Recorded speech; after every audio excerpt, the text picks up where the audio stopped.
सच्चिदानंद रूपाय विश्वोत्पत्त्यादहेतवे तापत्रय विनाशाय श्रीकृष्णाय वयं नुमः। यं प्रव्रजन्तमनुपेतमपेत कृत्यं द्वैपायनो विरह की कातरया जुहाव पुत्रेति तन्मयतया तर्वोभिने दुस्तम सर्वभूत हृदय मुनिमान तोस्मी।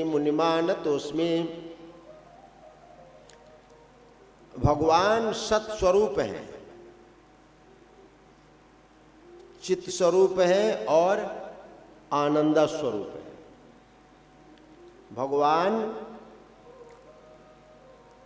तीन से युक्त है, या तीनों मिला करके भगवान संज्ञा दी गई, जिसमें सत भी हो, चित्त भी हो और आनंद। सत्य, चित्त और आनंद।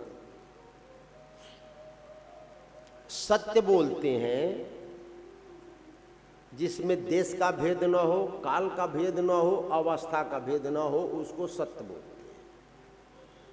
हैं। जो तीनों काल में, तीन काल है, भूत भविष्य वर्तमान, तो जिसमें भूत भविष्य वर्तमान का भेद न हो, यानी जो भूत में उसका स्वरूप था वही स्वरूप वर्तमान में है और वही स्वरूप भविष्य में रहेगा। ऐसा नहीं कि उसके स्वरूप में कोई विकृति आई। जैसे हम लोगों का शरीर है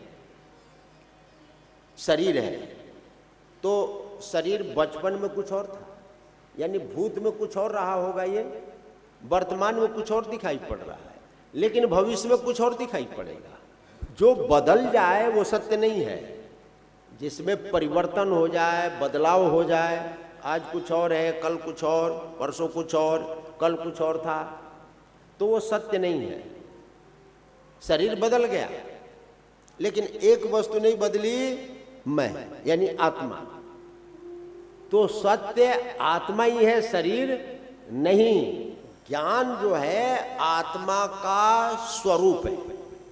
जो आत्मा, भगवान जो है ना, वो केवल ज्ञान स्वरूप है। ज्ञान मात्रम पर ब्रह्म परमात्मेश्वर पुमान। एक कपिल देव जी कह रहे हैं देवहूति से कि जो आत्मा है, जो भगवान है, केवल ज्ञान स्वरूप है, आनंद ब्रह्म का स्वरूप है।